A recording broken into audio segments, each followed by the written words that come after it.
Okay. Ooh, I'm excited about this one. So, I have found one in this mission to find 40, which may or may not actually be 40. I have found my first man, let's say. So, this is a conversation with Taryell Simmons. I came across him in my diversity and inclusion spaces last year. I was doing some organizing online on LinkedIn here locally in San Diego to find folks in that space. This man popped up. I watched him kind of from afar online, moving and being active and inspiring, and finally reached out and we got on the phone. And oh my goodness, from the jump, we just hit the ground running. And he was real encouraging in this project and this idea, and we just have a lot of shared interest and heart. So I'm super excited for you to have a listen and a watch to our conversation about his journey to San Diego, what he's up to now, where he's trying to go. We talk about kind of facing your shadows and your low points and moving through crisis, community empowerment in general, living in between spaces. He's lived kind of in between both kind of black community spaces and African spaces and spots in between.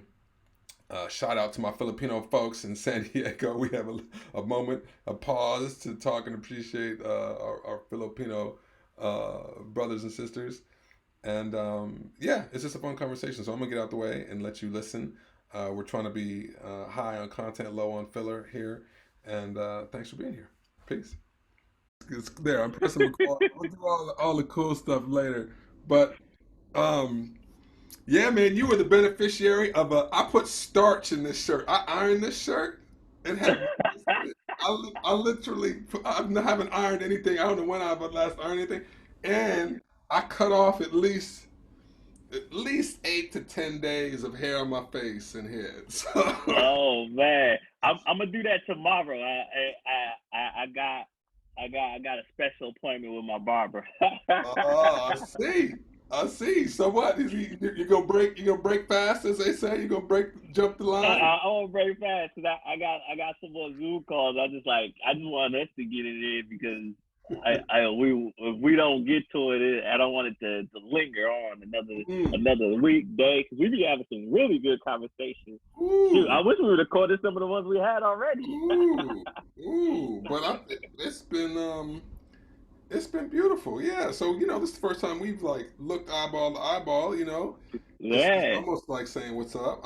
I'm man, where to even begin? I've just been watching you. I think what happened was last year I got laid off. Okay. I was in this interesting space. I had been involved in a lot of culture conversations, diversity and inclusion, you know, Yeah. creating affinity groups and having all that conversation about equity and representation in corporate environments. I'm a Yeah. biotech dude. Biotech is kind of where I've always been. And so I found and when I had the opportunity to do that, I was really lit up by it. Like, oh man, this is kind of this conversation I can have all day. I used to Yeah. jokingly say, you know, my dad's a black man from Memphis, Tennessee. My mom's an Irish immigrant. My sister's married to a woman. I think I told you that one day, and I'm like, we can talk about whatever you want to talk about. So, Exactly. people had me doing that, and then I was all of a sudden in limbo, like, oh man. So I set about trying to create a little space in LinkedIn for that conversation, and I Yeah. just did searches in San Diego, diversity inclusion. I think you popped up. Yeah. So I was like, hey, come on into here, and then I started seeing you doing stuff. I was like, this brother, who is this brother? Saw the like Black Land Matters, and then I saw, like the neighborhood walks. You were doing the neighborhood walks, right? Yeah. Well, it was a friend of mine that was doing that one, Okay, and okay, then I was okay, just okay, joined. I joined okay. the part to be a part of it. Okay, Yeah. no. When I saw we got to tell me about Culture Cocina because I saw Culture Cocina. I'm like, was that the same thing? Anyway, I just saw you, But moving, and I'm like, who's this brother right here? And then yeah. And then I forget how we even came to why we talked initially, but there was just so much spark. I'm like, man. I'm not sure either. I want to say I think the first memories of the conversation, well, not actual face to face Yeah. or phone call conversation, but when you hit me up on LinkedIn about the group that you had, and then I went into that group and I loved everything that I saw that was going Yeah. on in there with the Yeah. diversity group. And since I do some of the diversity inclusion stuff for the county, I was like, hey, the people who are part of those teams, like, hey, follow this link. and then let's grow some more conversations with the people that's in these links, and get more resources and tools, right, that we can kind of use in some of our training and talent development that I do. So, I remember that, and then I just wait. What when was the first time we talked? Yeah, I I'm trying think to figure out. I can't remember, but I do remember the first time that we actually had a phone call, Yeah. and we just, it was like instant. As Bruno Mars would say, 24K magic in the Yeah. It's like this guy. We on the same wavelength right here, man. It was like, man. Who said light skinned brothers and dark skinned brothers? come on. Defy the odds, man. That's funny, man. But then, you know what? I have to credit you though too, because I was kind of playing with the idea of having these kind of conversations in San Diego and what's possible, and and you were like, man, come on, let's go, take us on the journey, like jump in, like what you doing? So really, you helped kind of like give that a little push. I was kind of thinking about it, but really, you are legitimately the first brother in San Diego to begin this conversation. So maybe to set that table just a little bit. Okay. I've been here since '02. Oh, two. All right. 18, what, almost, 18 years and come the winter. And I've been in all of these kind of majority spaces, if you will, having conversations with with folk about inclusion. And I've recently kind of been like, man, I'm over here doing all this, and what if I just split that a little bit? Like I'm not like where the brethren at? You know what I mean? Like let me just go see for Look, myself. where you from again? I'm from here. I'm Cali. I'm from Lompoc, California, a little podunk town. Yeah. And then I know from the interview you went to UC Davis, right? I went to Davis. Yeah, I was in NorCal for like a decade before I came here. Gotcha. My girl is actually from UC Davis, so I got the chance to check out. Oh, Yeah. go Aggies! So, All right. yeah. Okay, that's a whole other So conversation. that's a whole nother conversation. But so let's go back to the time when you first touched down in San Diego, right? Yeah, yeah. And you get settled in for a week. Describe what that atmosphere and feeling like was for you, and I'm gonna give you my take Yes. on it. Look at you. Look at you. See, now we have to remember, Cali's my home.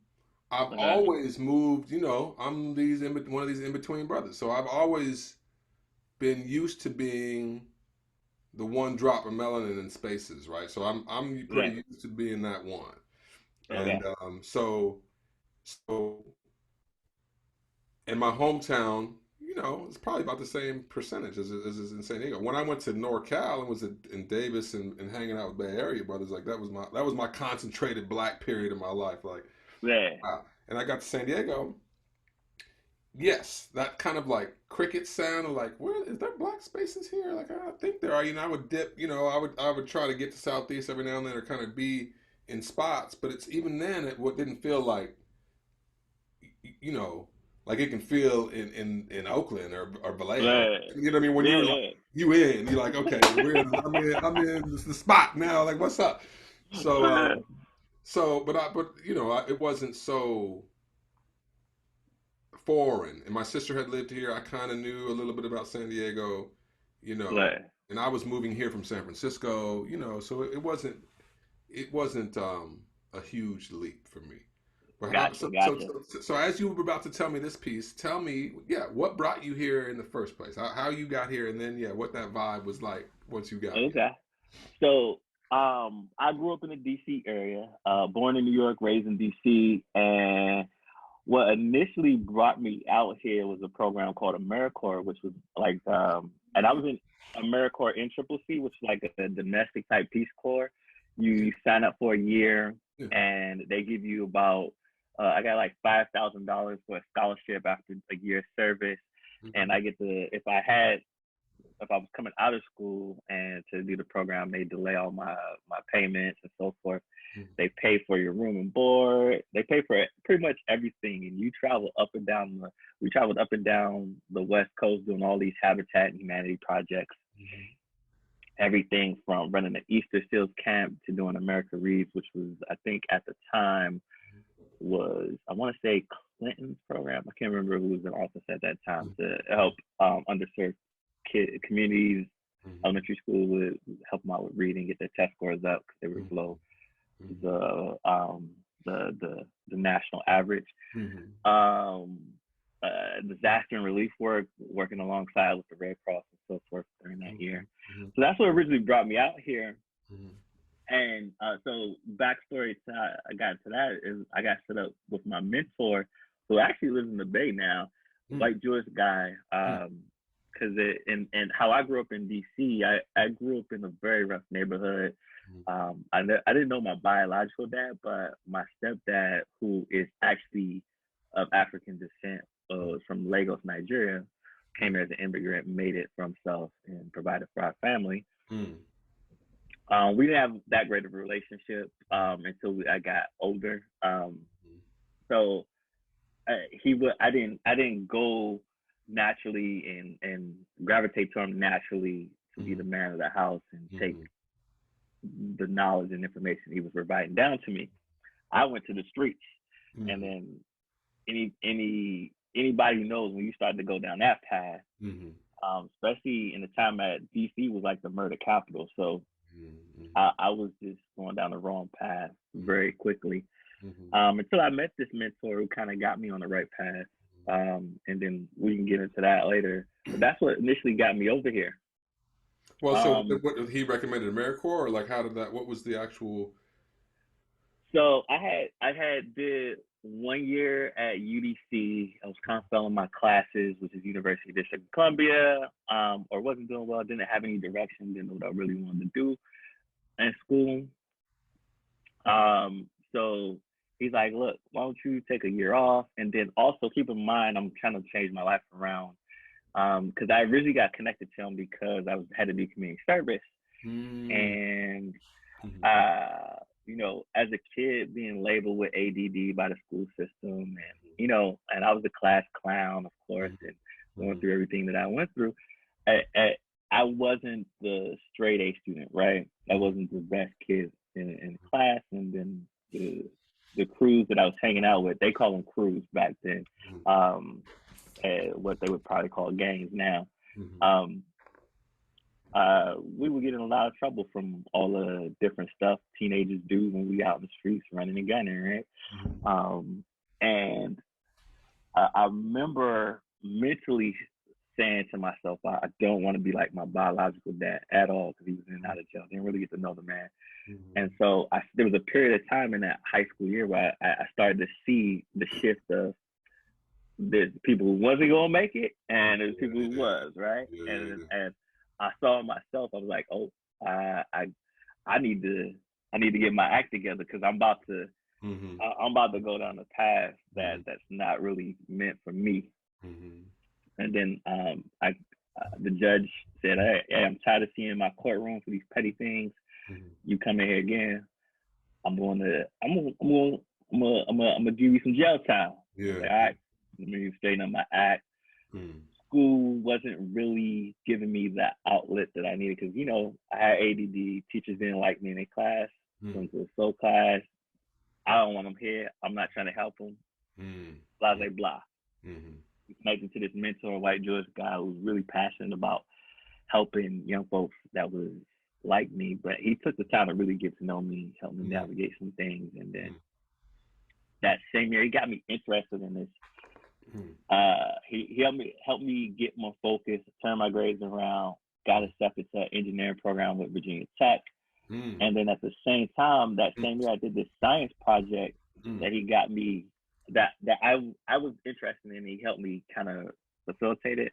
And not only did I win, I think it was nationals, but I won local, then went to nationals, and then got into the White House, where I met the vice president at this time, with some other distinguished folks in that science fair. And then he started talking to me about college. I was like, look, I don't know about what you think about me, but nobody in my predicament goes to college. I don't play sports. I ain't no rapper. I ain't this, that, and other. So I have very limiting beliefs about um, Mm-hmm. but I was supposed to be in it, and Yeah, a college student wasn't one of them. yeah, yeah, yeah, yeah. And Yeah. so he's the so do that transition. He's like, well, you kind of made it to the White House. I don't see why you can't make it to college. I was just dropping in a bucket compared to the White House, and I'm like, okay, you may Okay. got something there. Okay, Yeah. all right. Yeah. We'll try this college thing out. Yeah. You have my back so far. Let's give it a try. Yeah. And I did, but like I said, it was like I wasn't an ace, so it was hard for me navigating college, especially if I didn't know who I was and who I wanted to do at the time. Yeah. Yeah. So he's like, hey, just take a break off of school. Yeah. Why don't you do this AmeriCorps program? And then he helped me do the application process, gave me a good letter of recommendation. He's like, where do you want to go? Because at the time, AmeriCorps had like I think 4 or 5 satellite campuses.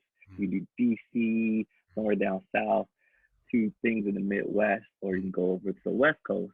And I wanted to get far away from Mm-hmm. DC as possible. Got it. Got it. Because at the same token, because of the lifestyle I was living, Mm. it's hard to stay on the straight and narrow because the friends or the Oh, I people get that it. Oh, yeah, I get it. Yeah, I get it. they Mm-hmm. always bring stuff to your doorstep. Like, Mm-hmm. yo, I need you to hold this for me. I'm Yeah, like, yeah, man, I'm not trying to be about that. yeah, Yo, I remember the time I did that. Like, yeah, I just yeah, need you to hold this for me. yeah, I ain't asking you to sell. Or nothing. yeah, I just need you to hold it at your place. yeah, yeah, yeah, yeah, yeah, yeah, yeah. So then, how long ago was that? When did you get here? So I arrived in San Diego. I graduated in 96 to be around 1997 or 98. Got into San Diego. And Wow. imagine, I grew up in Chocolate City. So imagine me, a young brother from DC, growing up in Chocolate City. Only whiteness that I'm a privilege to is a sprinkle at school. And then the mentor that I've connected with, I get off the plane and I'm like, what the hell? Where is all the black folks at? Where? This is out of my element for real, for real. So it was a culture shock for me. Wow. I had to figure a lot of things out in a very quick amount of time. So how did that go? What was that like? What would you do? It was educational and interesting all at the same time. But here's what it was for me. It was it wasn't. It could have been a lot harder, but it wasn't as hard because being that I grew up in a Nigerian household, and I grew up around Jamaicans, Nigerians, Trinidadians, a lot of different types of black folks, and they all come from different cultures. Mm-hmm. But depending on the spaces I navigated different black spaces, right? And I was somewhat mostly successful at doing that. Mm-hmm. Where, because in DC, African Americans, black people didn't really like Nigerians and Africans because it was like, oh, they taking the jobs, or oh, you African booty scratcher, or whatever stigma they have. Mm-hmm. And then on the opposite side of it, the Africans that were in America will often have issues with blacks in America because of how they put them down. And they would say, oh, the blacks in this country are lazy, entitled, and this, that, and if I could come here to this country and make something of myself by working hard, you should be able to do it, right? And so it was kind of like I was in the middle of both of those worlds, because when blacks realized I had this Nigerian African culture to me, it's like, oh, you one of them. And then once the Nigerians, because I didn't have a Nigerian name, and when I come in there, they think they get confused, like, oh, you one of them, right? So I'm not black enough for the Nigerian. Yeah. And I'm not African enough. Yeah. Yeah. So I'm like, okay, if I'm not black enough for you, I'm not black enough for you. What kind of black am I? Yeah. Wow. So it was an interesting dynamic to be in. So then, when you got here, then how did you? What anchored you? What community did you end up looking for then? Because I've touched base with a little bit of the Ethiopian community in like the not El Cajon, but kind of El Cajon Boulevard, North Park kind of area. There's a Yeah. dude that has like an Ethiopian spot down there, and Uh-huh. and then there's a large Sudanese population here too. But uh, where did you end up trying to find a handhold? Yeah. So the first connection I got a hold of would be the Latino community because after I got out of after I got out of AmeriCorps, I moved to National City and then moved from National City to Chula Vista area. And so most of the folks that I was interacting with was of Latino descent. So Yeah. my first anchoring point was some of the Latino community. The the second anchoring point when I removed when I removed back to National City, Mm. um, and part of my time in Chula Vista and National City anchored the new point for me, which is my Filipino community. Oh yeah, Uh, yeah, yeah, yes, so my yes, Filipino community, yeah, I became like the token Filipino in the yeah. Filipino community, right? And they love. And if I can ever say one thing, like I tell my Filipino friends that are down with me all the time, like, look, I consider Filipinos the Black Asians. That's what I say. I've lived in Mira Mesa for like 15, 10 years or something, from '07 to Yeah, 18. Like Mira Mesa, I was going to be done. I wanted to live there. I live in Poway now, but I'm like, Filipino folks, I've had a work colleague. This is such a generalization. For any of my Filipino family watching this, I'm sure I'm painting you with just like a very broad brush, and it's much more yeah, worse than I'm yeah. saying. Well, like But damn, and this is all service. We're not trying to label you. We just put yeah, context it's to the all conversation love, and put some though. It's flavor all on it. It's all love. love. I feel the same way. I feel this. I wish I could speak some Tagalog, and I've had a little bit of balut, but Yeah. I've been in the parks, and there's some pop locking and beat Yeah. boy, beat boying going on, man. I have such Yeah. love. I have so much love. They emulate so many different things from Black culture. Mhm. It's crazy. Even to the way they cook. I was like, y'all Asian food is Asian soul food. I'm telling you, you use all the grease and fat, and you put all that thing in there, and you that flavor, like how y'all cook. That's Asian soul food right there. I'm telling y'all, Oh my goodness. y'all the Black Asians. Y'all just don't. I mean, some of them agree with me. They're like, yeah, I could see how you could. And so that they became my new anchoring point, and that was my Yeah. new family until I Okay. found some of my Black family Yeah. sprinkled out in San Diego, South Beach, Yeah. and wherever they may be at. Yeah. Yeah. So that So wasn't that necessarily. So you didn't necessarily try to make that connect necessarily. You kind of just got in and dealt with the environment that came to you and found your way. So yeah. so you get here, you're doing AmeriCorps up and down for a little bit. But then when did you anchor in San Diego? When did you come here? What brought you to kind of like, okay, San Diego's my spot now where I'm going to be at? Well, I literally right after I finished AmeriCorps, because I was traveling up and down, and then after you finish AmeriCorps, they supposed to send you back to DC or wherever you went from. And I told them, just make my ticket, stay here in San Diego. I'm not going back. Yeah, yeah, yeah. Oh wow. Okay. And then the girl I was with at the time, Yeah, she was Puerto Rican from New York. yeah, She had decided that she wants to go down here too, so we was gonna make a thing, settle yeah, down here, and then try to make a run for it. Cause I knew nothing was waiting for me back yeah, home. Like yeah, really, like yeah, I was either gonna struggle again and run yeah, into the same folks yeah, yeah, and have to navigate that. At least here, I can rebuild my reputation. yeah, yeah, yeah, I can start anew. I can make it whatever. With yeah, say I got to fight my old yeah, yeah, reputation yeah, to yeah, become the new, right? yeah. So do you have any Um, family or anything here then? Is it just you? no, it's just me. I don't have any family here. All my family's back on the East Coast. Um, yeah, like between New York, DC, South Kakalaki. Yeah, yeah, Uh, yeah. and they come and visit Okay, when they can, and okay. I'm trying to recruit some more members. Yeah, I know you and I both, man. I got folks in Memphis, Tennessee, and in some of the biotech stuff. That's ultimately I would love to figure out how to create some kind of, we don't, it doesn't have to be Mecca, but some kind of this is a It's hub for a lot of science and resources come through here. So absolutely, man, yeah, absolutely. so talk to me then about what you're about right now. So you get out here, you basically, and it's kind of funny. That's a classic story, about the both of the Mhm. coasts. People will kind of be moving away from something, trying to get out and like, new beginnings. So new Yeah. beginnings. San Diego represents new beginnings for you in a lot of ways.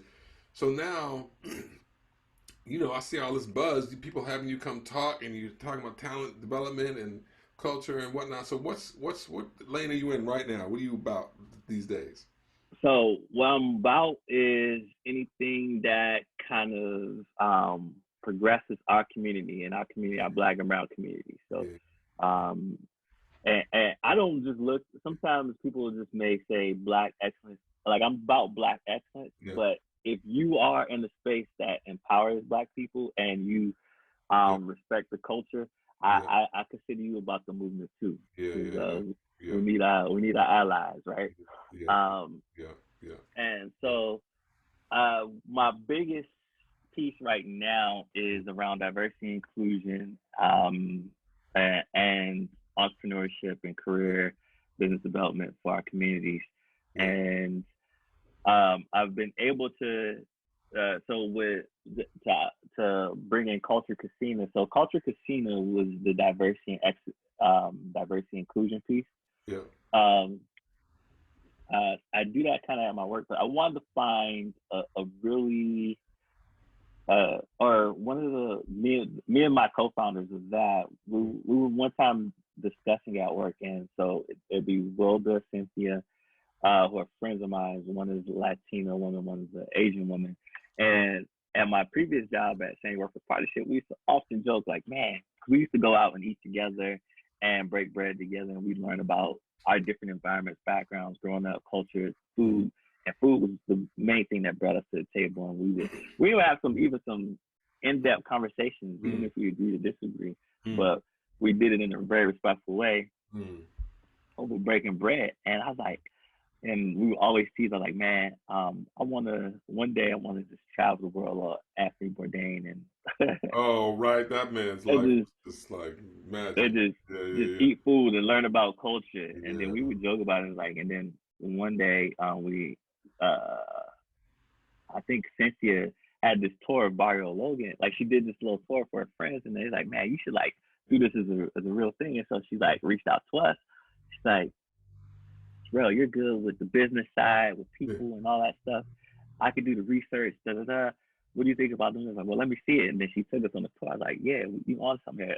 Like, we could do it as a soft diversity inclusion thing where you bring people from different backgrounds to learn about a community because it mm-hmm, hasn't been done in the community aspect, right? mm-hmm, Learning really about like different small pockets of the community. mm-hmm, And so we decided that let's start it off with over in Normal Heights, which is previously known as Abnormal Heights, mm-hmm. because that's where we broke bread. One of the places where we first broke bread together Yeah, and had a meal together. And Cynthia currently lives there. Did a tour with us, a couple of friends, and then they liked it, and then they gave us some recommendations, and then we launched it like earlier part of this year to do it as a paid tour where you really take a deep dive, learn about the community, like how it evolved, the different people who came and made up that community, the small businesses, the art that you see on the streets that make up that community, and mm-hmm, why the way it is. So before people start coming in, try to change the dynamics of the community or try to gentrify the community, really learn what that community specifically is all about and what it needs and how you can just be a part of the community and help it to thrive, right? mm-hmm, But from an educational and a fun breaking bread standpoint. And also, we always start off with like, where are you from and where did you travel from to get here, right? Like, yes, tell us that story and yeah, everybody gets to know each other and then some organic conversation and yes, magic just happens throughout the tour yes, if you don't. And I, I wanted to kind of take the, you know, because some people in my everyday work people who are not of color, or maybe with some people of color who have that uncomfort with really diving into diversity and inclusion because like, oh, I don't want to get that deep and vulnerable in front of people. It's a light way to kind of start to break down Yes. the Yeah, the, the, the the walls. mask and the Yeah, walls that we got up. yes. There's a Oh, light man. way to do that. And if you Yes. can take this first step, we can start to then we can start to unpack some of the deeper stuff. But let's take the first step of just understanding the dynamics of these different communities. And we wanted to focus on one community each year, but we just didn't want to just go in and take from the community. We want to be intentional about seeing like how do we go into this community, get to learn about the community, educate the people about this community, learn about the people in the community, the dynamics of the community, and what it needs, Man. and leave something there that helps the community and empowers the community, even after we've gone and left to do a tour in another So community. I got to introduce you to some of my people, bro. So I have some people that do this kind of work in border conflict places. They're called global immersion folks. Right. Um, this guy, particularly John Huckins, Uh-huh. brings clergy to the border to understand like the challenges that are being faced on either side of the border, and you really have kind of a comprehensive look at kind of a stew of ideas without taking sides, just having an unbiased look. Like, how do we objectively look at this situation and think about how we can be a light in these spaces? And, you know, often, particularly in kind of Christian context, so I have a certain amount of like churchiness in my background, Mm-hmm. progressive churchiness. And often in those spaces, you know how Christianity has been spread across the earth in these kind of Yeah. colonies where it shows up and it believes it's the right way and it just kind of, you know, asserts conversion or death, that, you know, our way or the highway. And so Yeah. that ethos, I think, has permeated, you know, culture. And Yeah. so, but this conversation you're having about how do we not just take from, how do we be learners and listeners and helpers alongside, shoulder to shoulder, and respond to what's already happening in spaces. I feel like that's a level of conscious shifting that's happening in many areas. You know, there's a lot of folks Mm-hmm. getting more hip to that, more aware of like, wait, my heavy-handed approach and just showing up, riding in on my horse, and like, here's how we're gonna do it. You Yeah. know, like that, folks don't respond well to that. You know, Right. so, you know, I'm feeling you so very much about that. And I think it's funny, you know, they've called San Diego the loneliest city. We were here for maybe 5 years before we really Uh-huh. were like, okay, we kind of knew what was up because there's no clear heartbeat. You know, there's not a metropolitan hub where you go downtown and like that's where it's lit. You know what I mean? And okay, let's go do what we do. The gas lamp is the party spot, but it's hell of unconscious. You know, you don't feel like there's Yeah. like real hand in hand business people and like you know like a cohesive heartbeat of people living and working and whatnot like you have in other places, New York and Yeah. San Francisco and that kind of thing. So it took us a while to kind of figure out the landscape, but I could so see the benefit of, you know, even a website or something where you had a map that would give you these little drill down potential, like, you know, Culture Cocina would allow you to get up close and then come check it. Like, here's a bit of the history, here's some of the people and whatnot, but you really know you need to come through. So we'll take you to this spot, this spot, this spot. You'll meet these people and these people. These are the concepts you'll learn, the things you'll be talking about, and you'll leave, you know, with a Yeah. greater understanding of the place you live in and maybe even ways you can help that spot. I can Yeah. feel it. I can feel Yeah. it. Because I don't think people sometimes people come in on their white horse and like some of the communities they like somebody on the other hand might say, "Oh, that community has needs or they're barely surviving." But Mm. you go talk to some of the people in this community, they're thriving. They're living the life they want to live. Yeah, Like yeah, they're yeah, not yeah. concerned with Yeah. all We're the things. scattered. I give you an example. I was in a meeting that I got invited to about gentrification in one of the communities, and they would have an open forum and have everybody discuss their feelings around gentrification, and they had like different questions they would ask and throw out there. And I remember in this meeting, a lady said, you know, we had a really good community that we all like I didn't know my all my neighbors like in and out, but we had an awareness and a understanding. Like my neighbor over here, would have a quinceanera. My Mm. neighbor over here was Indian and would cook these meals, and I would always smell it. And I love the smell of it. Or the loud party over here, and they would tell us like, "Hey, we're gonna be loud," because then I wouldn't care because Yeah. I enjoy Mhm. having Yeah. them in there. Or my Yeah. Asian folks will have um, a crazy lawn with these shrines in it and so Yeah. forth. Yeah. And Yeah. but that was their thing, and everybody respected each other's space, Mm. and everybody was allowed to do their thing. And she's like, until these developers came in here and started saying, "Oh, here's what we're gonna do to help build the neighborhood, beautify it, Mm. all this stuff." And they Mhm. start building these expensive townhomes, and then these these white folks came in and bought the townhome, and they're expecting a certain level, so they're demanding a HOA be put in, Mm. and make the person over there remove their statue from out of their Yeah. Yeah. Yeah. yard, and Yeah. make the Yeah. Mexican over there clean up his yard. You can't have Mm. cars working on in his Yeah. yard over there, Yeah. um and she said there was one incident where there's a mosque that has a loudspeaker of a Muslim community, and they would always do their prayers at certain times of the day. And they did the loudspeaker for the people who were elderly in that community that lives there, Mm. because they couldn't make it Mm. to the temple, and so that everybody can do their prayers still and be a part of Yeah. that Muslim community that was there. And the, this person that moved in didn't like that Mm. and thought it was a disturbance of their peace, and they Yeah. called the police on this Muslim temple.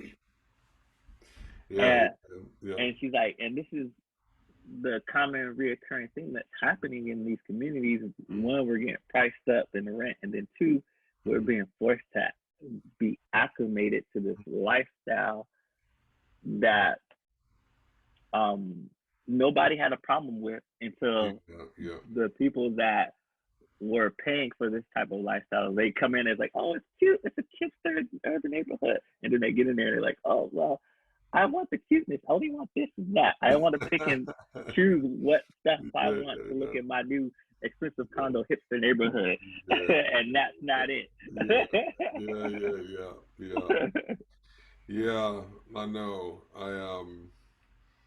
Yeah, how the thing that we come up against often in the communities and circles that I end up chatting in are is that whole concept of otherness. Like how do you turn others into brothers is a frequent question I ask myself because we're so wired to be tribal in a way. You know what I mean? Like and a lot of that the conversations we have around unconscious bias, for instance, right, where you can just Yeah, admit. Like if it doesn't look like me, talk like me, walk like me, it may try to kill me. Like there's just a certain amount of snap reflex that happens for everybody that if it looks different, it might be dangerous. That's a very intrinsic human thing. So how right, do we work to override that impulse to create more porous, open, trusting habits and reflexes so that right, we can, on purpose, create more togetherness than unconsciously continue to just keep our walls and our little bias and the things that we do up right. all the time. And Because that's yeah, and that's what I intentionally I saw Culture Casino in our first couple of tours. We were able to do that organically yeah. by anytime you're breaking bread with Oh, somebody, baby, come on. it it Yeah, brings the walls levels down, and it creates an organic conversation come like on. you would not believe. And even in our first meeting, there was some really good conversations that had between folks who never met each other from Adam. Hmm. And because now they're breaking bread over a table and they just You know spent some what's time. interesting? Because I think when you're eating, you literally are consuming. You are receptive Uh-huh. to things from outside. Like we all require input. Right. Something exists. I'm over here drinking this fluid. If I don't do it, my body, I'm 75% water. You know what I mean? Like we require. So it's funny how we know that at a level, and so, but how true it also can be for these spaces that we're trying to create that are diverse and have representation that we'd like to see. It's funny though too because it can work kind of in the other way It sometimes can. when we're always trying to get every seat around the table. I Yeah. used to make the joke, like in diversity and inclusion conversations, like, how do I tell my, constituents in Iceland that they need to have more black folks? Yeah. You know what I mean? Like, we don't have any. You know what I mean? Like, what are you trying to do? And so, how do you, not just apply like just a broad brush, like I was saying before with our Filipino Right. conversation, and really be discerning and responsive to the environment that you find yourselves in, which is another part of that thing about, not only is breaking bread, so like, okay, that creates a certain malleability, but when you ask people where they're from, that like contextual understanding in place of like, oh, that makes sense. Like once you tell me, like what's happened, where that came from, the conversation that is, I think, the conversation that's going to lead to what this is called. I wanted to call it Still Brethren, but I think I'm going to call it Finding 40, because Okay. my man B Favors, who's my brother from another mother, Uh-huh. he's in Brooklyn, and he was saying, if you can find 40 folk, small groups of people change the world. You find 40 folk in any town that are in these, some politics and economics folks, some healthcare folks, some education folks, maybe some art folks, and really work together to solve problems of the village. Like he said, that right there is like a nexus for some Ooh, I real like that. I like transformation. that. So Okay, now he on to something. He on to something. I think it's about to be called Finding 40 for real. Like, Yeah. I know some neuroscientists. This brother in town just got a Pulitzer for his opera around the Central Park Five, like on Monday. And there's a lot of these kind of folks I think around that were you to illustrate, highlight them, it would give some inspiration. Like people would be like, oh, okay, I see. And so towards that end, like who are your, well, no, listen, man, there's so many spots I want to go with you. I want to talk about Rise. I want to talk about the tech piece, but I also Uh-huh. want to talk about like your inspiration, like what's, and we touched on this a little bit. We were talking about the four agreements and that kind of thing. But do you have any personalities or people that for you, take this question wherever you want to take it. What I'm trying to Okay. get to is kind of like the what moves you really, like What moves me? either whether it's ideas or people in particular, like what things you find yourself kind of filling your brain with or coming back to or using as kind of guiding. Like I like Gotcha. that person did that thing, or this concept really pulls me, or this story I heard, or this experience I had. Like what is it you feel like is kind of pulling you Right. forward? You know what I mean? Hmm. And I know that's That's a still a good little question. abstract. Um, so I could tell you the where I felt the need to be more impactful Mm, kind of came. It was a three-phase transition, right? mm, So I want to say during that economic downturn and crisis when I first lost my job the first time, mm, um, I was in struggle of finding myself and finding a career. I ended up finding a career, and then I got into a career that I initially thought that I loved, right? Chasing that corporate job, and then I eventually got my master's while I was in that corporate job, and I thought I was going to move myself into management, and I got let go again, right? mm, mm. And at this time with my girl that I'm currently with now, and I went through some of that, like, oh man, here I am. Mm. I'm supposed to be the man. I'm supposed to be the brave. I'm supposed to be holding her up. She holding me up, and I'm trying Yeah. to find that next thing. And then at that point, I became kind of a lost soul because here it is.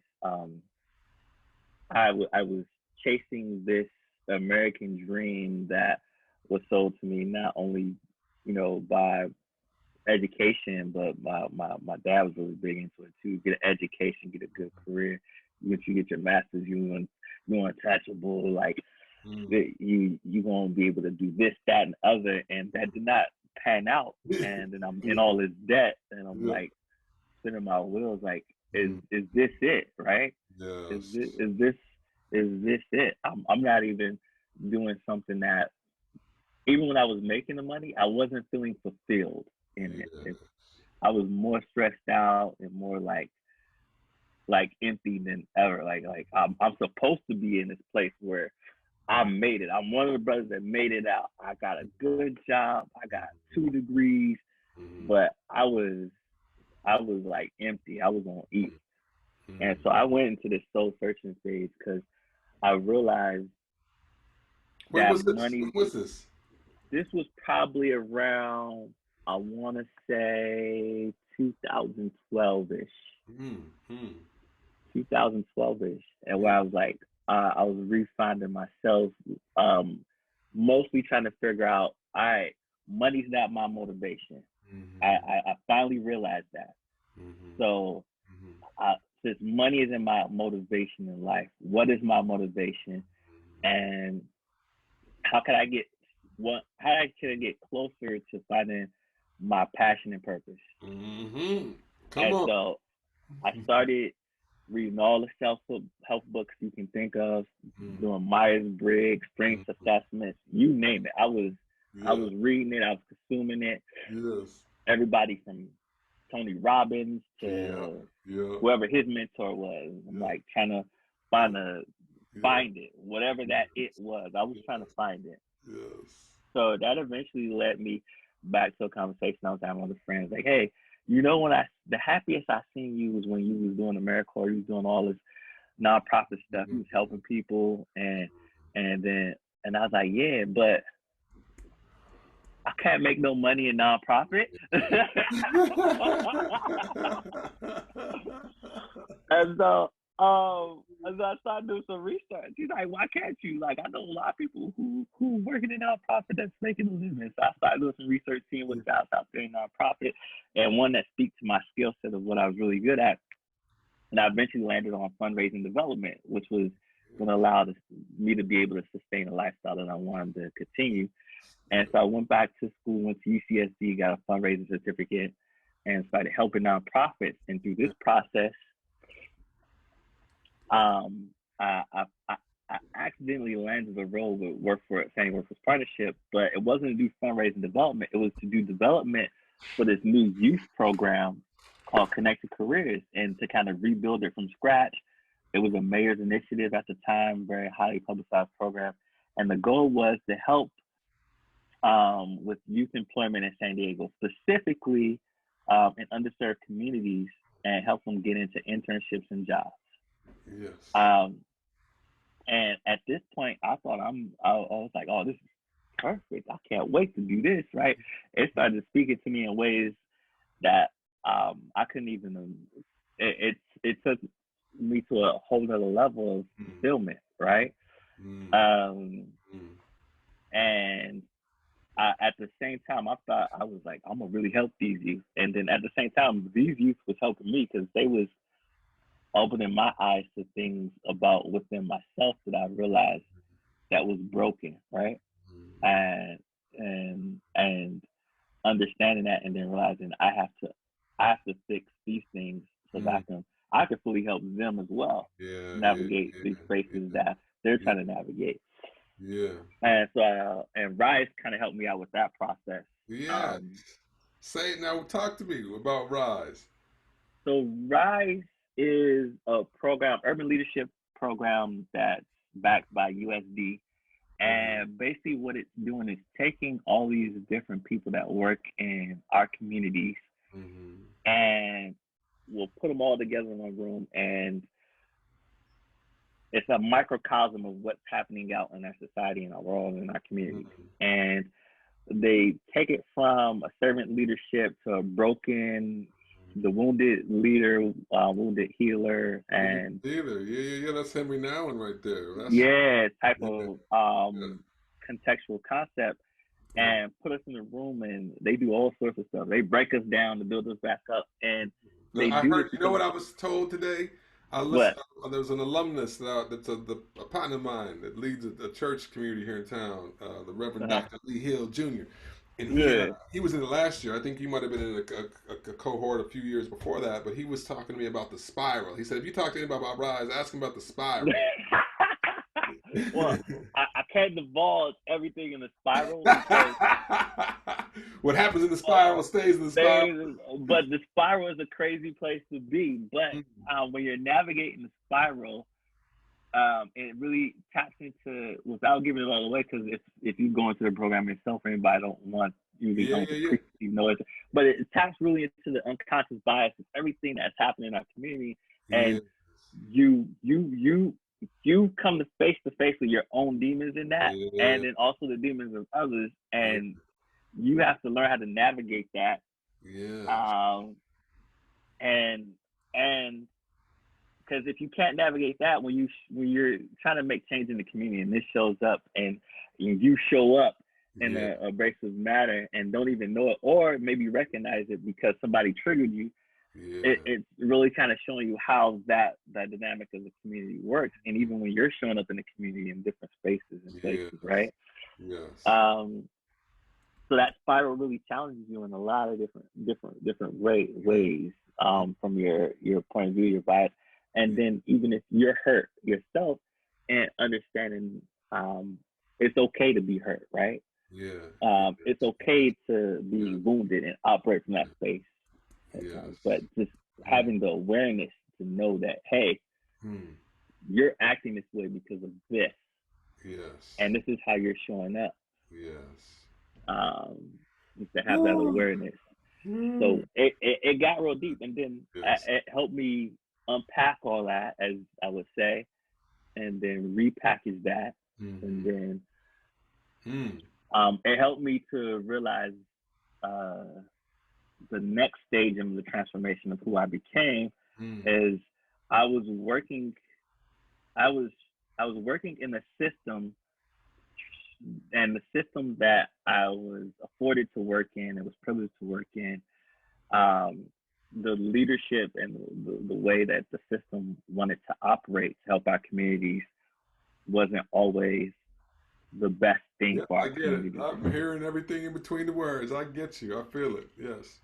And I was always tap dancing between the community and the system, and Yeah. trying to make things right. And Yeah. then when things go awry, I'm the token black man to fix it. Yeah. Yeah. Yeah. And Yeah. I'm the paddle hat back. But when it's time to be in the room to sit at the table to make the decisions of how we need to move, Yeah. I'm not called upon, nowhere to Yeah. be found. They Yeah. make the decision, then puts it back down to me, and I'm like, wait, Yeah. it's not gonna work. Yeah. Yeah. Yeah. Yeah. You Yeah. know, Yeah.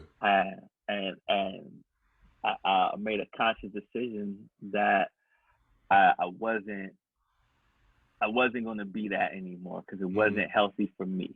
Mm-hmm. 'Cause I couldn't operate in Mm-hmm. the way that I needed to operate to be the best version of myself. Mm-hmm. Because a lot of other people wanted to see me stay, because, like, if you leave, who else is going to be our Oh voice? yeah. Oh yeah, man. And Yeah. but after a while, I was like, somebody else is going to have to be the voice, Yeah. because I can't be the best version of Yeah. myself if Yeah. I Yeah. stay Yeah. here. Yeah. That's real. That's so real. Right. Yeah. And so I need to get to a space where I can operate to be the best version of myself, Yeah. Yeah. and bring to the table and contribute, Mm. which led me down to the path of doing. And in that space, I learned a lot, and I grew a lot. Mm. Learned how to operate workforce development programs, Mm. see how funding and translate, and then got more comfortable with, because uh, youth they have a funny way of how they challenge you, right? Mm. And I got challenged a lot by Mm. a lot of young folks in high school and junior high, because how I presented and how I showed up, Yeah. they're like, "Oh, who's this middle class brother that Yeah. don't Yeah. know nothing about Yeah. our Yeah. lifestyle, Yeah. trying Yeah. to educate us on game?" Yeah. Yeah. Yeah. Yeah. And then I remember a teacher telling me, like, "Yo, you really need to share your story." I was like, Mm. "Nah, they don't need to hear that. They Mm. gonna think I'm trying to glorify that, or they gonna get the wrong message. I need to know this story." Yeah. Yeah. Yeah. Yeah. Yeah. Don't look over Yeah, there. Look over here. yeah. Yeah. Mm. And then Rise, help me see. Are you saying that because um you embarrassed of who you used to be, or Yeah. because you really just want them to see the Yeah. only the end product, or the good result, right? Yeah. Yeah. And then I learned that sometimes you need to be more vulnerable and show all of it, because Mm. sometimes people don't see, if they don't see the entire journey, Yeah. Yeah. Yeah. they Yeah. can't connect, they can't relate, Yeah. or they don't think Yeah. it's, which was the problem I was having when I was growing up, right? Yeah. Yeah. And so I got courageous and vulnerable enough to share all of it, the good, the bad, the ugly. Mm. to where I was at now. And Yeah, then man. that led another type of level of connection with these youth and to the people who are in these programs and opportunities. So, which led me down the path of going over growth mind. And then one of my Rise projects was to, because they have what they call these CAPs, right? And a CAP is your community action project. And my community action project was to bring personal and professional development opportunities to our people of color directly to the community. And that from there, that grew Black Land Matters. That grew, let's talk about taxes, how to really invest your tax money to create assets, or how to just do a really good proper tax return so you're not owing so much money around tax season. I may need that input personally. Yeah. I'm not even joking, dog. I'm like, this tax year, I'm like, I wonder. Yeah, we may have to talk about, continue that conversation. Yeah. So, and then all of the career stuff that I was doing, from how to navigate your career, how to get in, how to tap into the hidden job market, all that stuff, I started bringing out. But I specifically wanted to be for us, by us. So I went and sought out every Black person I could find in the space, in the tax space, and I invite them to be on panels and give education of how they not only navigated to get into their career, but helping others how to get the information they needed for what they needed. So like the tax CPA. Not only did we talk about tax, how you did taxes, but also talk about how did you become a Black CPA? How many Black CPAs in San Diego? There's like a handful of them. There's not as many, but they're out there. And how did you get there, right? Yes. Yes. That right there. That's where you were singing my song right now. You know, that's what this whole space, that's what this is. The thing you were talking about doing, trailblazing, finding folks, find 40. Find 40. Find me 40. That's all this is. And then after a while, people got wind of me, of what I was doing, because after I'll do one thing, somebody would refer somebody else. Hey, you really need to hook up with Taryell. You need to hook up with Taryell. You need to hook up with Taryell. And then I remember I threw one big event before I left Workforce Partnership, a youth job fair with the mayor's office, and then it was like, Taryell, you got connections with the mayor's office? I'm like, this whole program I'm running is talking about the mayor's office. What are you talking about? Oh, wow. And then I became well known to a lot of different folks, and then was able to create things in different spaces. Fast forward, I get a call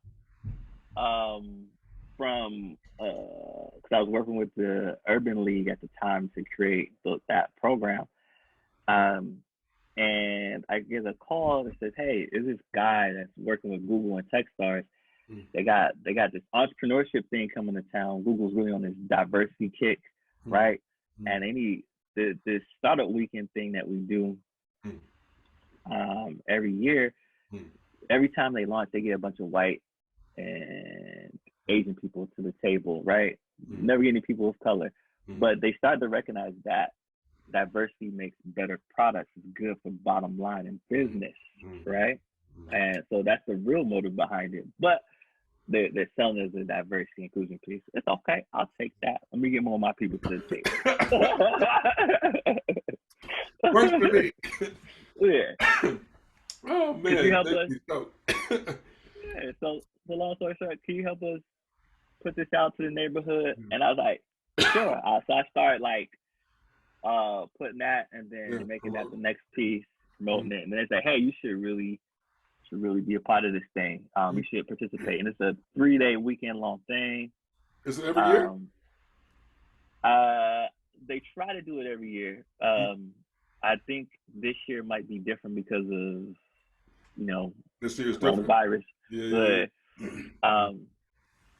And so I was like, at first I was like, I don't know if that's my lane, because I'm not an entrepreneur. I'm not in tech, because it was strictly about building some entrepreneurial thing in tech, right? I'm not in tech, not an entrepreneur. I don't know if like this would be a good use of my Yeah. time, or if I, you know, Yeah. Just me. Just just me. my space right Yeah. here. Mm. And it's like, nah, this is like somebody told me, I don't know if you realize this or not, but I kind of consider you entrepreneur Mm. with Mm. everything you've been Mm. doing. Mm. But as soon as you figure out how to turn it into a business, Mm. um, that's the next step for you, really. Yeah. Yeah. Yeah. And then I never saw myself as that until Mm. they started putting that in my hand. It's like, why don't you just come? Because we need different perspectives anyway. Mm-hmm. Mm. You can give us a business perspective, being that you've Mm. been in different spaces in the business Yeah. mind frame. Yeah. We don't need just tech people and just Yeah. entrepreneurs and all that stuff, right? And engineers. So I changed 3 weekends. Mm. So imagine 170 people, right, being in a Mm. co-office working space, right? And they say, hey guys, we want you to present all the ideas that you think would be great that you haven't started yet. Mm. And we put all these on the wall, and then they give you 5 votes each, and you vote for the top 30. And then they narrow it down to probably 20, and then it's like, all right, now go join teams, right? And each person gets to pitch to the person who has the idea to say, hey, I do this. I'm good at marketing. Hey, I'm good at engineering. I can do the engineering piece. I love this because I'm passionate about this and I want to be a part of your team. You select your team, self-selection, right? Mm-hmm. And you start a project. Now, my team there was me, my other homeboy Luis, another black Oh, gentleman, and Luis. then Yeah. Yeah. I've seen him moving. Yeah. yeah, Yeah. and Veronica was a black woman, and then a couple of other folks who are not of color. So there's Mm. these 3 color. Oh, there's a Hispanic guy too on there as well. Mm. And I remember the first like 24 hours. It was tough because everybody was not seeing eye to eye. Yeah. Communications broke down. I was like, oh Yeah. my gosh, Yeah. we're not going to build a product. This is Mm. not going to happen because, mind you, in 72 hours, we have to pitch to a Shark Tank of angel investors who are going to vote who's the best and get a prize package to help us build that product. Wow. Mm. Eventually, we somehow overcome that, and to make a long story short, we pitched. But here's the thing that happened through that pitch: we finally put our guards down and say, hey, look, we all want the same outcome. We're just looking at it from different lenses, different perspectives. Let's try to respect each other's ideas and then see how we can make it fit for each lens of what we're looking at from an engineering standpoint, user standpoint, customer service.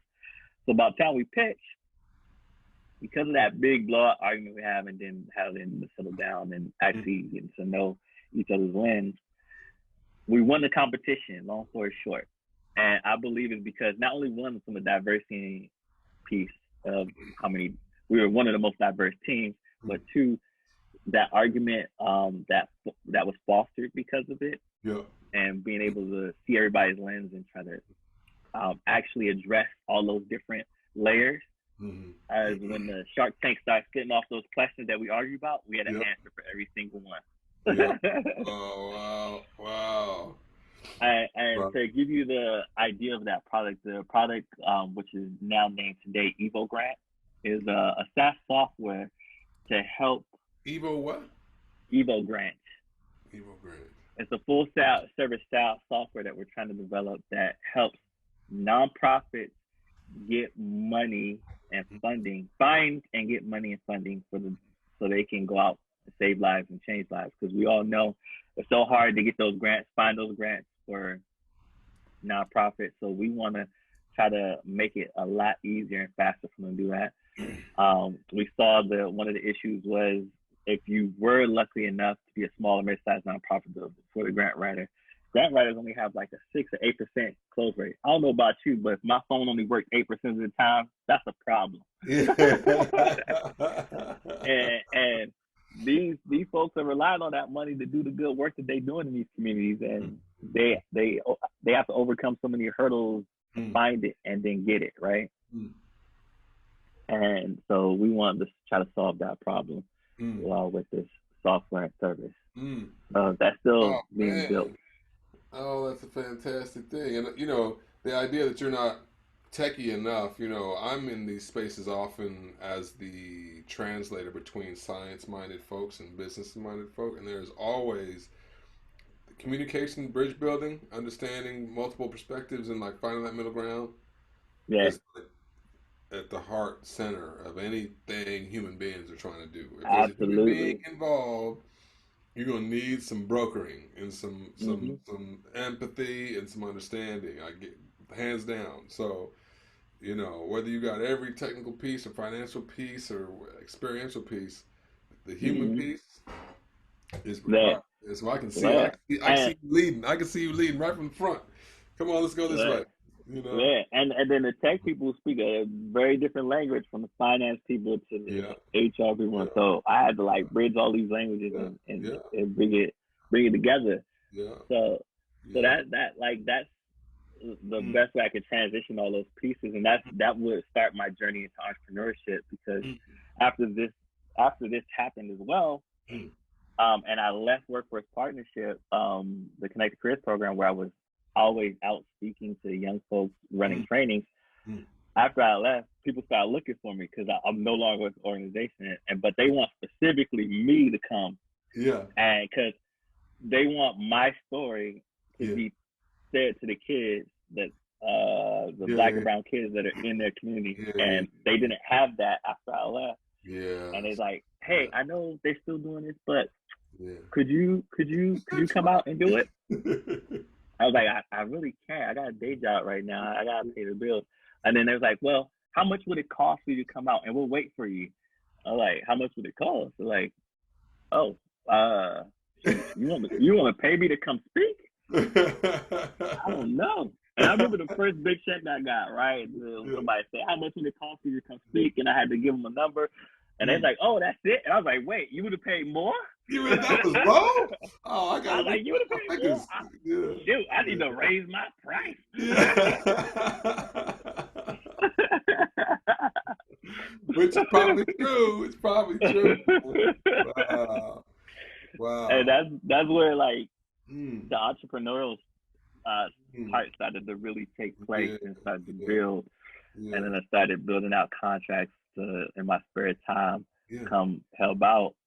And the goal would probably be in a couple of years' time to be just on my own ventures and really, Yeah. and then using that money that I make to kind of reinvest in our Yeah. community and the Yes. education of our Yes. folks as Yes. I go through my bumps in the road and learning lessons and help Yes. other people grow and build. Yes. On my wall, I have a little sticky that says "Learn, Teach, Inspire."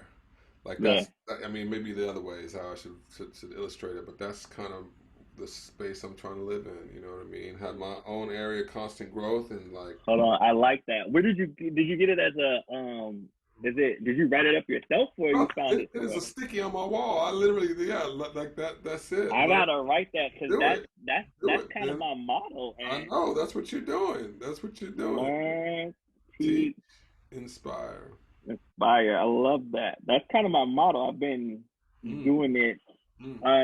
unconsciously, but Yes. I to have something consciously kind of remind me of that Mm, is good. mm, mm. Because like even when I go and teach some of the classes to the youth, like I give them a little bit of I kind of give them my life a Yeah. little glimpse of Yeah. my Sure. life story, Yeah. the past, Yeah. where I'm at now, the lessons I learned, Mm-hmm. and the lesson I always try to leave them off with is that um, hey, no matter what it is that you do, the one thing I want you to remember is to do what you love Yeah.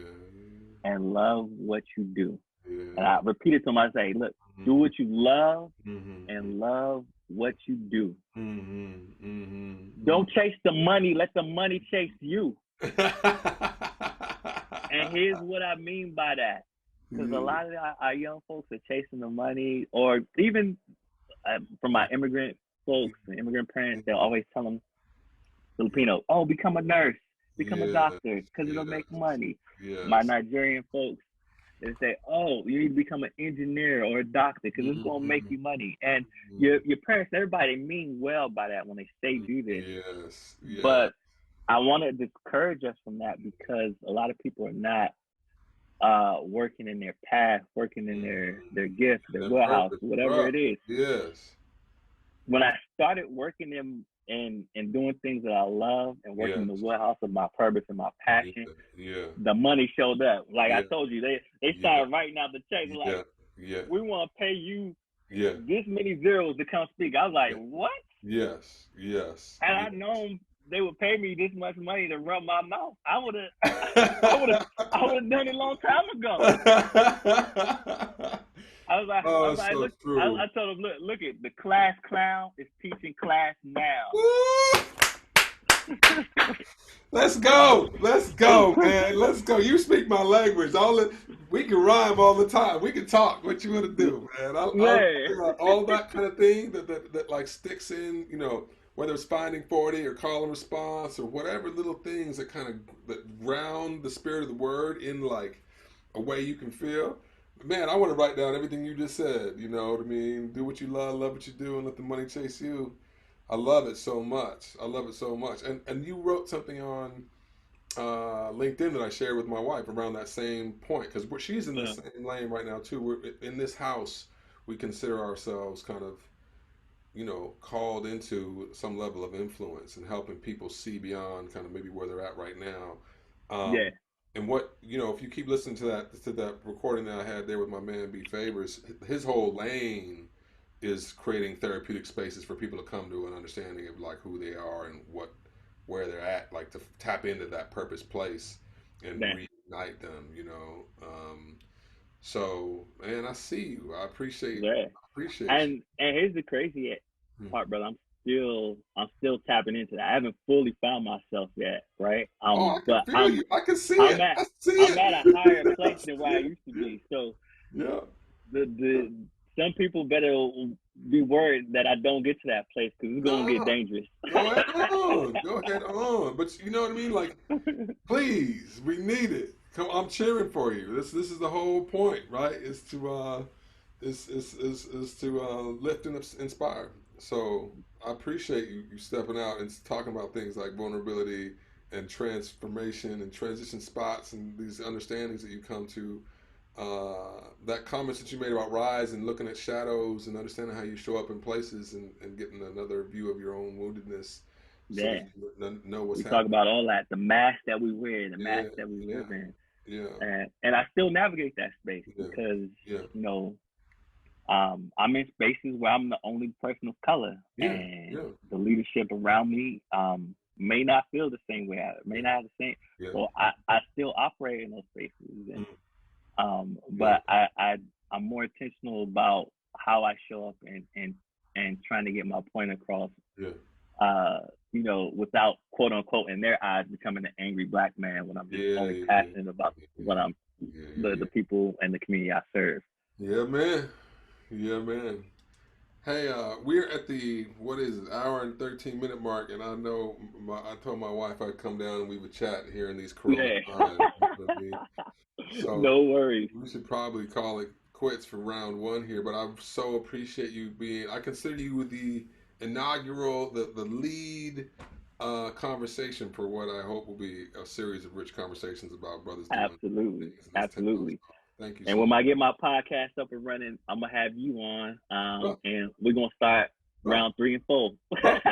This is it. Let the journey continues. Let this be the beginning. Absolutely. All brother, right. I'm blessed and honored. Keep doing what you're doing. It's needed, and let's keep building together. Amen. I'm with you. I appreciate you. All Have a great brother. day. Okay. You too. All right. Peace.